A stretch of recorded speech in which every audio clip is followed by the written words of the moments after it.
Morning students, कैसे हैं आप सभी। तो आज मैं नीना शर्मा आपको बीएड सेकंड सेमेस्टर का जो आज हमारा टॉपिक है मातृभाषा के रूप में हिंदी शिक्षण के उद्देश्य, जो आपके सेकंड यूनिट में है।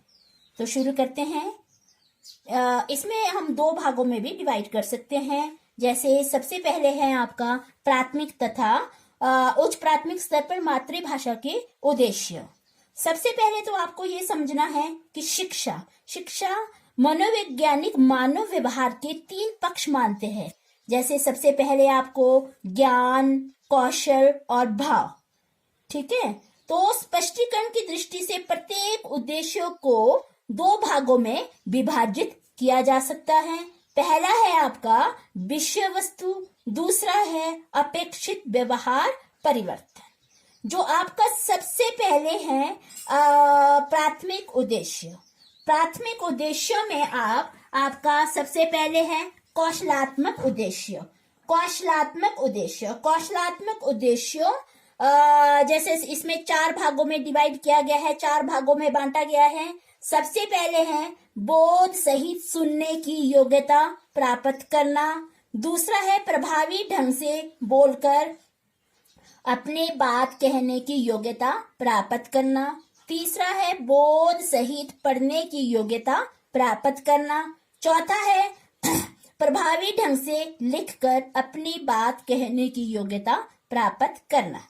तो ये क्या है बच्चों, जो ये है आपका मतलब कौशलात्मक उद्देश्यों को हम समझने के लिए इसको दो भागों में बांट सकते हैं। जैसे सबसे पहले है आपका ग्राह्यात्मक उद्देश्य।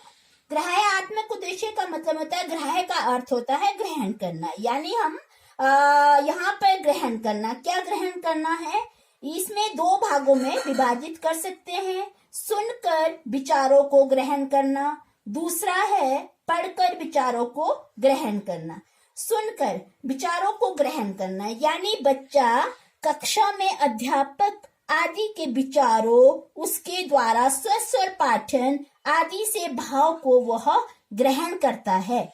और उसके बाद क्या होता है कि उसके व्यवहार में जो परिवर्तन आते हैं वो कौन कौन से परिवर्तन आते हैं। जैसे सबसे पहले विद्यार्थी अपने अध्यापक के मुख से रेडियो, टीवी आदि पर प्रसारित आदर्श वाचन, कविता पाठ, कहानी आदि को वो ध्यान पूर्वक सुन रहा होता है। इस समय में एकाग्रचित होकर बैठेंगे और अनुशासन का वो पालन करेगा, तभी वो सुनकर अपने विचारों को ग्रहण कर रहा होगा। दूसरा है पढ़कर विचारों को ग्रहण करना। इसका मतलब ये हुआ कि विद्यार्थी कक्षा आदि में अपनी मातृभाषा के रूप में हिंदी में लिखित कहानियां, कविताओं, नाटकों आदि को यदि वो ध्यान पूर्वक पढ़ेंगे तब उनके व्यवहार में मुख्य रूप से निम्नलिखित परिवर्तन होंगे। यानी वे अपनी पाठ्य पुस्तकों में प्रयुक्त सामग्री को शुद्ध उच्चारण, गति, बलाघात आदि के साथ पढ़ेंगे और उसके भाव के अनुरूप ही अपने स्वर में आरोह अवरोह गति पैदा करेंगे। ठीक है बच्चे, समझ गए होंगे यहाँ तक। तो आपका जो सेकंड आपका है अभिव्यंजनात्मक उद्देश्य। अभिव्यंजनात्मक उद्देश्यों का मतलब होता है छात्र छात्रों में अपने विचारों, भाव आदि को मौखिक एवं लिखित रूप में अभिव्यक्त करने की क्षमता का विकास करना। तो इसमें आपको दो भागों में इसको बांट सकते हैं। मौखिक रूप से अपने विचारों को अभिव्यक्त करना और लिखित रूप से अपने भाव को, विचारों को लिखना। यानी इसको दो भागों में, अभिव्यंजनात्मक उद्देश्यों को दो भागों में बांट सकते हैं। मौखिक व्यवहार में परिवर्तन और लिखित व्यवहार में परिवर्तन। मौखिक का अर्थ होता है अपने भाव और विचारों को मुख द्वारा व्यक्त करना, और लिखित है कि अपने भाव और विचारों को लिखित रूप से लिखना। ठीक है। उसके बाद आता है आपका जो दूसरा है आपका ज्ञानात्मक उद्देश्य। ज्ञानात्मक उद्देश्यों में हम तीन भागों में बांट सकते हैं। भाषा के तत्व का ज्ञान प्राप्त करना, वैचारिक विषय वस्तु की ज्ञान प्राप्त करना, तीसरा है रचना की विविध रूपों का ज्ञान प्राप्त करना। सबसे पहले जो है ज्ञान किसका ज्ञान? कि भाषा के तत्वों, जितने भी भाषा क्या है इसके भाषा के तत्वों को पहले ज्ञान प्राप्त करना, इस योग्य बनाना है कि पहले इस भाषा के तत्वों के बारे में वो समझ सके। दूसरा है जो वैचारिक विषय वस्तु का ज्ञान प्राप्त करना, उसके बाद विषय वस्तु का उसको नॉलेज होनी चाहिए। तीसरा है रचना के साथ साथ विभिन्न रूपों का भी उसे ज्ञान होना चाहिए। अब आता है बच्चों आपका तीसरा जो आता है आता है अभिवृत्त्यात्मक उद्देश्य।